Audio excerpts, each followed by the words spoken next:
All right, I'm going to say this the way it actually sounds in my head. This case isn't confusing, and that's the problem. A woman disappears. No noise, no witnesses, no clean moment where you can point and say, that's when it happened. She's just not there anymore. And almost immediately, your mind keeps drifting back to the same place, same person, same explanations that feel rehearsed, but not convincing. That bothers me, because when something feels this obvious and still goes nowhere, you start asking different questions. Not who, but how did nobody stop this? Susan Powell vanished in December of 2009. Two small kids asleep in the house, her purse still there, her coat, her car, her life left mid-thought. And here's the part that still gets under my skin. She knew. She didn't know the date or the hour. But she knew enough to write it down, to warn people, to leave instructions for what to do if she disappeared. And still, here we are. So if you're here for fast twists and neat answers, this isn't that kind of story. This one is slower, heavier, the kind that makes you uncomfortable because the warning signs were never subtle. If that's your kind of true crime, stay with me. And if you want more cases like this, no guru nonsense, no overconfidence, subscribe. These stories deserve more than surface-level takes. This is the disappearance of Susan Powell. Before we get into what happened, I think it matters to slow down for a second. Because in a lot of cases like this, the missing person turns into a concept, a headline, a face on a flyer. Susan was not that. She was born in 1981, grew up pretty normal, not flashy, not reckless. The kind of person who planned things, wrote things down, thought ahead. That detail matters more than people realize. Susan documented her life, journals, emails, lists. She wasn't impulsive. She wasn't someone who vanished on a whim or decided to start over without telling anyone. She married Joshua Powell in 2001. Young, maybe too young, but at first, nothing about it screamed danger. They had two boys, Charlie and Braden, and from the outside, it looked like a quiet, ordinary family. Inside the house, though, it felt different. Susan was the one carrying the weight. She handled the kids, the schedules, the emotional labor. Joshua drifted between jobs, hobbies, ideas that never quite landed. And over time, Susan started to feel it. The control, the secrecy, the sense that she was being boxed in, financially and emotionally. Not with violence, not at first, just enough to make her feel small, dependent, stuck. She talked about it to friends. She wrote about it privately. The tone wasn't dramatic. It was tired, concerned, like someone slowly realizing they're living inside a situation they don't fully recognize anymore. And there was something else. Joshua's father, Stephen Powell. Susan was uncomfortable around him in a way that went beyond awkwardness. He fixated on her, took photos of her constantly, wrote songs about her, crossed boundaries that shouldn't need explaining. She noticed, she felt it, she tried to avoid being alone with him. Joshua dismissed it. That dismissal, quiet, constant, shows up everywhere once you start looking. By the time Susan started seriously thinking about leaving, she wasn't panicking. She was calculating, planning, trying to protect her kids and herself without triggering something worse. That's who Susan was. Careful, observant, paying attention. Which is why what happened next doesn't feel random. This is usually the part where people say, the red flags were everywhere. I don't love that, because if they were that obvious in real time, Susan wouldn't have stayed as long as she did. What she described wasn't chaos. It was pressure. Quiet, constant pressure. Joshua controlled money. Not loudly, not dramatically, just enough that Susan didn't fully know what they had or where it was going. Accounts she couldn't access, decisions she wasn't part of, plans that changed without explanation. Nothing you could easily point to and say, "This is abuse," but enough to make you hesitate before making any move. Susan felt dependent, financially, emotionally.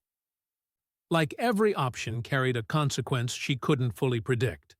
Leaving felt risky, staying felt smaller and smaller. She wrote about it carefully. Not angry, not panicked, measured. That tone matters. People exaggerating a bad relationship don't usually document it like a slow audit of their own life. Joshua, meanwhile, drifted. Jobs that didn't stick. Projects that went nowhere. Big ideas paired with very little follow-through. Susan picked up the slack. With the kids. With the home. With the emotional weight of the relationship. And when she raised concerns, they didn't turn into arguments. They dissolved, minimized, reframed, quietly dismissed. That kind of dismissal doesn't end conversations. It trains you to stop starting them. By the time Susan began thinking seriously about leaving, she wasn't romantic about it. She wasn't dramatic. She was cautious, strategic, trying to move without tipping something over. That's what the marriage had become. Not loud, not violent, just narrow, and narrowing fast. This is where the story stops being uncomfortable and starts being disturbing. Because this wasn't subtle. Joshua's father, Susan Powell, was fixated on Susan. And I don't mean in a vague, awkward way. I mean documented, recorded, archived. He took photos of her constantly, hundreds of them, filmed her, recorded her voice, wrote songs about her, explicit songs, where she wasn't a metaphor or a muse, but the subject. Susan noticed. She felt it. She wrote about being uncomfortable, about avoiding being alone with him, about feeling watched in ways she couldn't quite explain without sounding dramatic. And that's the trap. Because how do you explain this kind of thing without people minimizing it for you? Stephen didn't touch her. He didn't attack her. So the discomfort gets reframed as exaggeration, sensitivity, misinterpretation. Joshua played that role perfectly. He dismissed her concerns, defended his father, recast the obsession as harmless eccentricity. And every time he did that, Susan's instincts got pushed further into the background. Other people noticed too. Friends, family, even investigators later. But at the time, it sat in that uncomfortable space where everyone agrees something is off, and no one knows what to do with that feeling. Stephen kept records. Susan kept distance. Joshua kept minimizing. That triangle mattered, because by the time Susan started talking seriously about leaving, she wasn't just afraid of her husband. She was afraid of the entire orbit around him. And once you see that, the rest of the case starts to feel less mysterious. Just heavier. December 6th, 2009. A Sunday. Nothing about it announces itself as important. Susan goes to church earlier that day. She comes home. She feeds the kids. Bath time, bedtime, normal routines, the kind you don't remember later because they're supposed to repeat. And that's the last normal thing we can point to. Sometime during the night, Susan disappears. There's no confirmed time. No neighbor hearing something. No final phone call. Just a gap where a person should be. Joshua's explanation comes later. He says he took the kids camping. At night. In December. In Utah. While it was snowing. You don't need to be a detective to feel the weight of that sentence. According to him, Susan stayed home because she wasn't feeling well. That's it. No follow-up. No concern about leaving her alone overnight. No explanation for why this had to happen then. And the thing is, If you tell this story enough times, people start nodding along like it's just another weird decision. It wasn't. It was reckless. It was unnecessary. And it put two toddlers in danger for no clear reason. By morning, Susan is gone. Not missing in the dramatic sense, missing in the quietest way possible. Her things are still there. Her life hasn't been packed or erased. It's just paused. And once that camping story enters the timeline, everything tilts. Because now there's a window, a very long one, and no one else was there to see what happened inside it. By Monday morning, Susan hasn't shown up for work. That alone is enough to worry people. Susan didn't disappear casually.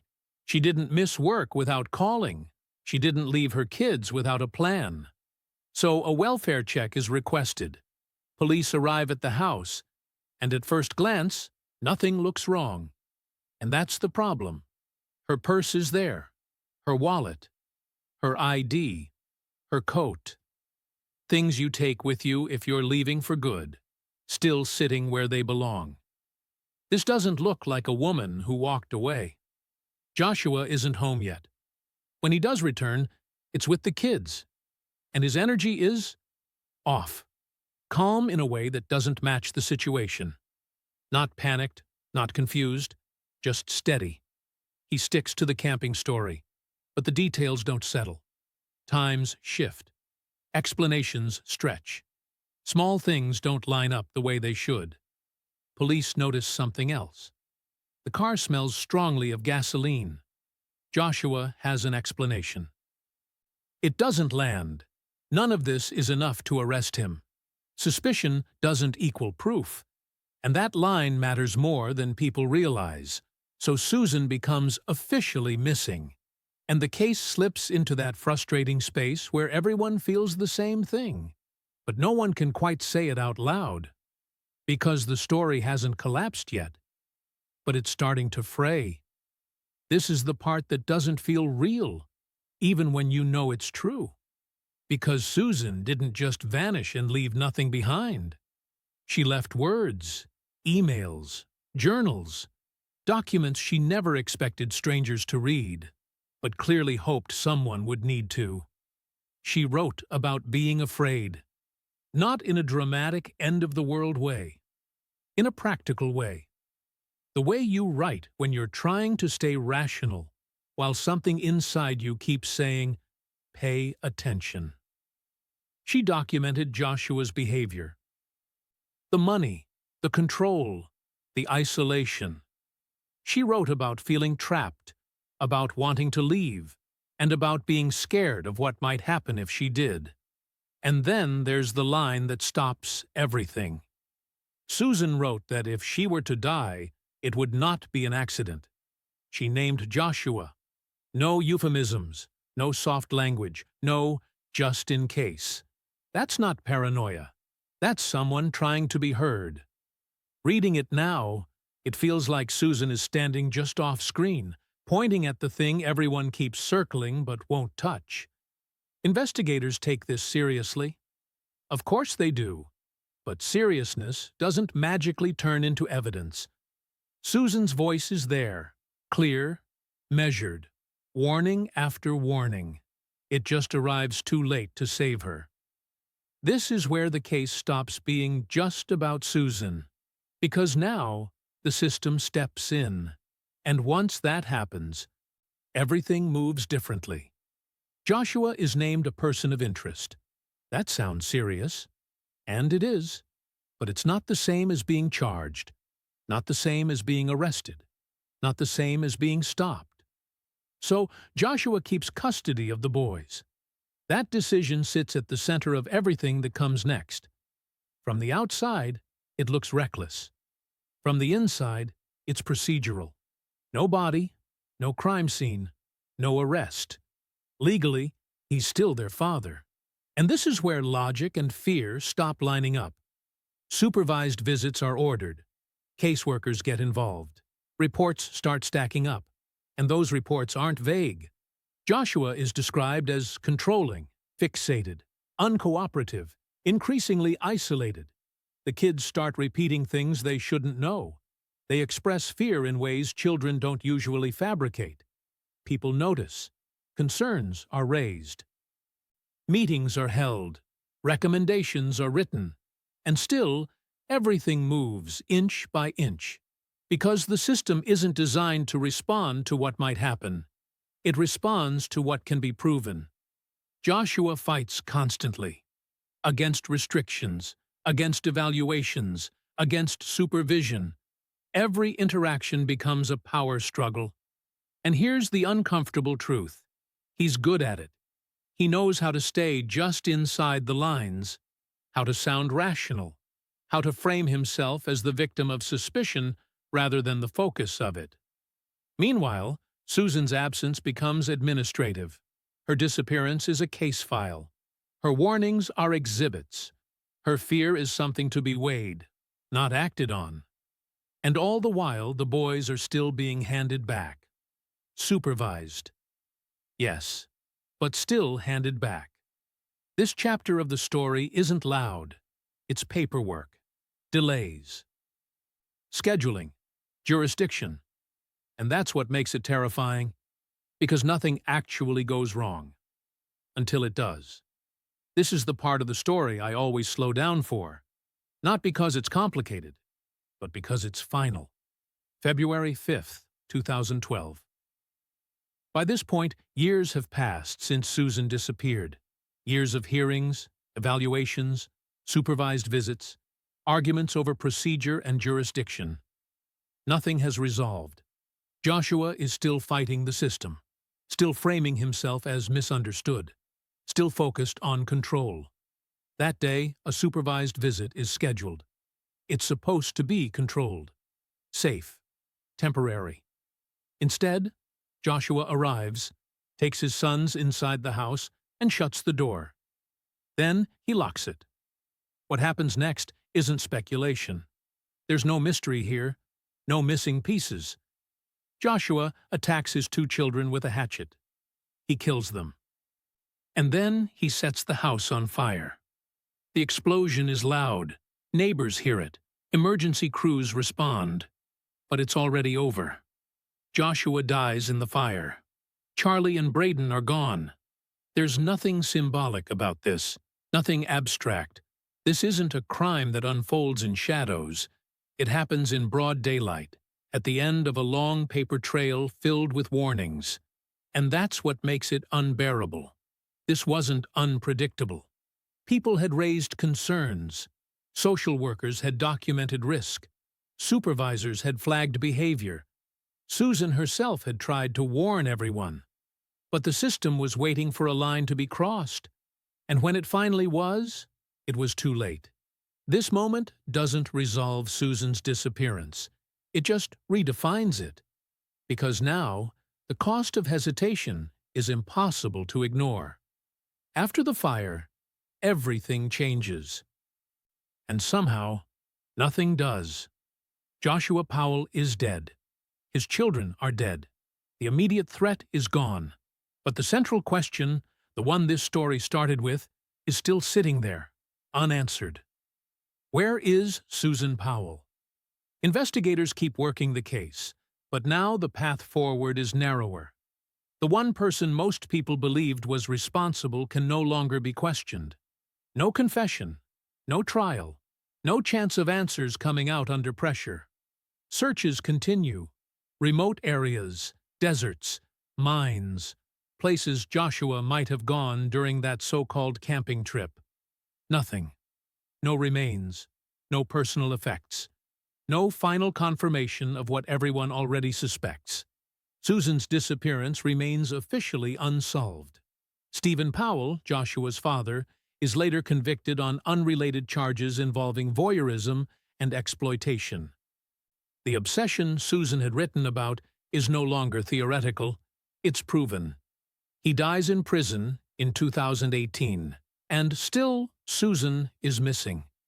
For her family, that absence never resolves into grief with edges. There's no grave, no place to stand and say goodbye. Just a question mark that refuses to fade. Legally, the case is stuck. Practically, it's frozen. Emotionally, it's still very much alive. Because unresolved cases don't end. They linger. They show up every time new evidence is discussed, every time another family reports warning signs and isn't taken seriously, every time a system hesitates because the paperwork isn't airtight yet. Susan Powell's story doesn't conclude. It just stops mid-sentence. There's a temptation, at the end of stories like this, to look for a lesson. Something clean, something you can underline. But the disappearance of Susan Powell doesn't offer that kind of comfort, because nothing here was hidden. The fear was written down. The control was documented. The warnings were raised, by Susan herself, by social workers, by people who felt something was wrong even if they couldn't yet prove it. And still, the system waited. That's the part that stays with me. Not the mystery of where Susan is, but the long stretch of time where so many chances existed to change the ending. Susan paid attention. She planned. She tried to protect her children and herself in the only ways she had available. What failed her wasn't intuition. It was response. Her story doesn't end with resolution. It ends with absence, with two children who should still be here, with a question that can no longer be answered. And maybe that's why this case refuses to fade. Because it isn't just about what one person did. It's about what didn't happen when it mattered. If this story made you uncomfortable, that's probably the point. And if you're here for true crime that doesn't rush past that discomfort, stories told carefully, skeptically, without polish, subscribe. These cases don't need spectacle. They need attention.